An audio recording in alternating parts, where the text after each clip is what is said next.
Selamat berjumpa kembali dalam layanan audio Sahabat Seperjalanan. Hari ini adalah hari Selasa 15 Juli 2025. Tema renungan saat teduh kita dengan judul Sabar itu Berkat. Firman Tuhan terambil dalam 2 Korintus 6 ayat 3 sampai dan keempat. Dalam hal apapun kami tidak memberi sebab orang tersandung, supaya pelayanan kami jangan sampai dicela. Sebaliknya, dalam segala hal kami menunjukkan bahwa kami adalah pelayan Allah, yaitu dalam menahan penuh kesabaran dalam penderitaan, kesesakan, dan kesukaran. Mari kita berdoa. Bapa yang di dalam surga, biarlah kami bisa memahami berkat tidak hanya finansial, berkat tidak hanya kesehatan, tapi berkat juga adalah karakter, salah satunya adalah kesabaran. Dalam nama Tuhan Yesus kami berdoa, amin. Shalom sahabat seperjalanan yang dikasihi Tuhan, kita akan belajar sabar itu berkat. Bagaimana mungkin sabar itu berkat? Berkat dalam pemahaman awam dan pemahaman orang biasa artinya kesehatan. Berkat dalam pemahaman manusia pada umumnya adalah kekayaan, kelancaran, kesuksesan, kemakmuran, pencapaian, semuanya tanpa hambatan, hidup selalu sukacita, bahagia, dilimpahi oleh berbagai macam hal. Itu adalah konsep tentang yang namanya berkat. Tetapi berkat yang punya makna yang jauh lebih dalam daripada semuanya itu. Karena apa yang digambarkan di awal tadi, itu semua adalah untuk diri sendiri, untuk kesenangan diri sendiri, untuk kebahagiaan diri sendiri, untuk keamanan diri sendiri, untuk kenyamanan diri sendiri. Itu berkat buat diri sendiri. Sementara kita tahu hidup tidak hanya untuk diri sendiri. Kalau kita belajar Yesus mengosongkan dirinya, mengambil rupa sebagai seorang hamba dan menjadi sama dengan manusia, bahkan taat sampai mati di atas kayu salib. Ada berkat yang jauh lebih tinggi, yaitu bagaimana bisa memberkati orang lain. Dalam rangka memberkati orang lain, tentu kita pun juga terberkati. Kita harus mempunyai pemahaman sewaktu kita memberkati orang lain, siapa yang pertama kali terberkati, yaitu kita sendiri. Kita diberkati oleh Allah, punya sifat yang murah hati, punya sifat Kristus yang tertanam di dalam dirinya, sehingga dia melaksanakan kehidupannya seperti yang Kristus lakukan dan mengikuti teladan Kristus dalam kehidupannya. Salah satu karakter adalah kesabaran, dan sabar itu disebut sebagai berkat. Kita baca kembali ayat 3 dan keempat. Dalam hal apapun kami tidak memberi sebab orang tersandung, supaya pelayanan kami jangan sampai dicela.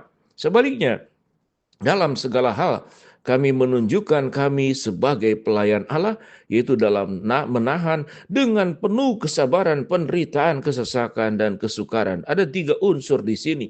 Sabar terhadap apa? Yaitu penderitaan, kesesakan, dan kesukaran. Penderitaan, kesesakan, dan kesukaran adalah bagian yang tiap hari kita temui, yang tiap hari kita hadapi. Lalu apa yang dimaksud dengan sabar? Sabar itu sahabat seperjalanan tidak berarti seperti menyerah kepada nasib, lalu kita menjadi orang yang tidak berdaya. Ada sabar yang pasif, ada sabar yang aktif. Sabar yang pasif itu sesungguhnya adalah menyerah kepada keadaan, dan itu tentu sesuatu yang kurang baik.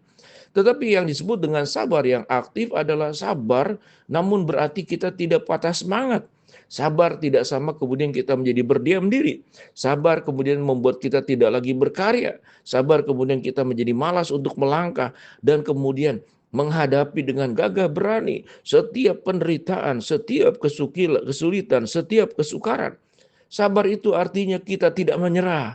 Sabar juga berarti kita mempercayai bahwa kita akan jadi pemenang menghadapi kesulitan, kesukaran, dan persoalan-persoalan hidup yang dihadapi. Itu yang dikatakan Paulus. Khususnya tentu Paulus di dalam pelayanannya. Ayat yang berikut dikatakan dalam menanggung dera, dalam penjara dan kerusuhan, dalam berjerih payah dan berjaga-jaga dan berpuasa.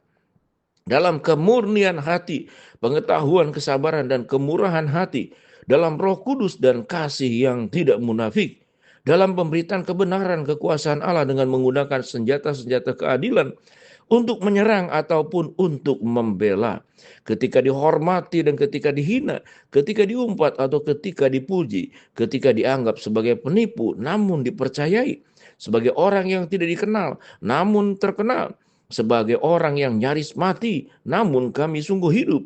Sebagai orang yang dihajar, namun tidak mati. Sebagaimana orang berduka cita, namun senantiasa bersuka cita. Sebagai orang miskin, namun memperkaya banyak orang. Sebagai orang tak bermilik, sekalipun kami memiliki segala sesuatu. Penjabaran ayat ke-5 sampai ke-10 yang dibacakan tadi adalah memberikan sebuah gambaran bagaimana Paulus benar-benar memahami bahwa kesabaran itu berkat. Karena orang yang sabar berarti dia sedang berjalan bersama dengan Tuhan. Dia tidak sedang berjalan dengan emosinya. Dia tidak sedang berjalan dengan ambisi pribadinya. Tapi orang yang sabar itu sedang berjalan dengan Tuhan. Dalam menghadapi seluruh keadaan kita tetap menjalankan kehendak Allah. Kita tidak menjadi orang yang patah hati. Kita tidak menjadi orang yang kemudian kepahitan. Kita pun tidak menjadi orang yang dendam. Kita pun menjadi orang yang tidak menyalahkan siapapun. Karena itu ada di dalam izin Tuhan. Dan kita pun tidak menjadi orang yang menarik diri. Apalagi kemudian meninggalkan Tuhan. Bahwa Tuhan itu tidak ada. Tuhan tidak hadir. Karena pada saat aku mengalami kesulitan, kesesakan, dan kesukaran, Tuhan tidak menolong kita. Berpikiran kita adalah Tuhan tidak menolong, artinya Tuhan itu kalau menolong harus segera melakukan tindakan pembelaan, menolong kita dengan caranya kita dan dengan waktunya kita. Sehingga kita berasumsi, kita beranggapan, kita curiga bahwa Tuhan itu tidak menolong kita. Sahabat seperjalanan, sabar itu berkat. Tidak ada kehidupan yang tanpa masalah, kesulitan, dan persoalan. Setiap kita masing-masing punya kesulitan, masalah, dan persoalan hidup yang berbeda satu dengan yang lain. Tetapi tidak semua orang yang sabar dan kemudian dengan sabar yang aktif menghadapi semuanya. Kalau kita mempercayai dan beriman di situasi yang sesulit apapun, ada penyertaan Allah, ada kekuatan Tuhan. Kalau Tuhan izinkan kesulitan itu tetap ada, maka Tuhan punya maksud dan kehendak, dan ada kekuatan Tuhan supaya kita sanggup untuk menghadapinya yang Tuhan limpahkan kepada kita.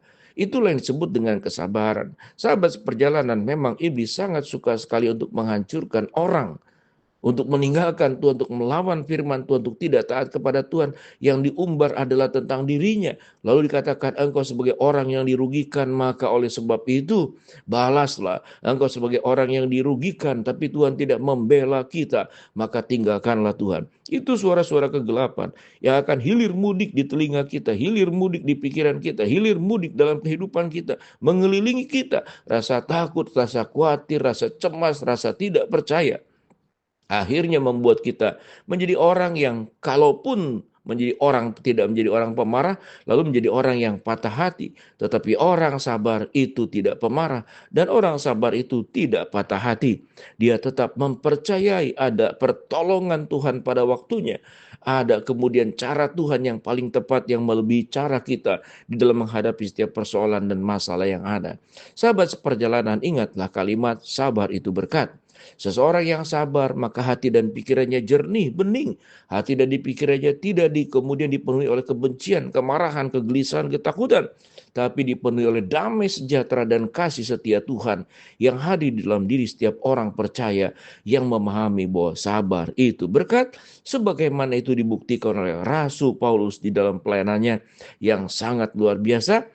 Dari 2 Korintus 6 ayat yang pertama sampai ke-10. Sahabat perjalanan silakan baca bagian ini berulang-ulang. Pahami firman dengan tenang, diulangi, biarkan Roh Kudus berbicara kepada kita selain mendengarkan renungan sahabat perjalanan saat ini. Kita berdoa. Bapa dalam surga, terima kasih Engkau sudah mengajarkan kepada kami, sabar itu berkat. Hamba-Mu berdoa buat sahabat perjalanan yang sakit, Tuhan jamah sembuhkan. Sahabat perjalanan yang sedang menghadapi masalah, Tuhan bukakan jalan. Sahabat perjalanan yang sedang berdoa mengharapkan sesuatu, Tuhan kabulkan sesuai dengan waktu dan rencana Tuhan. Di dalam nama Tuhan Yesus kami berdoa. Amin.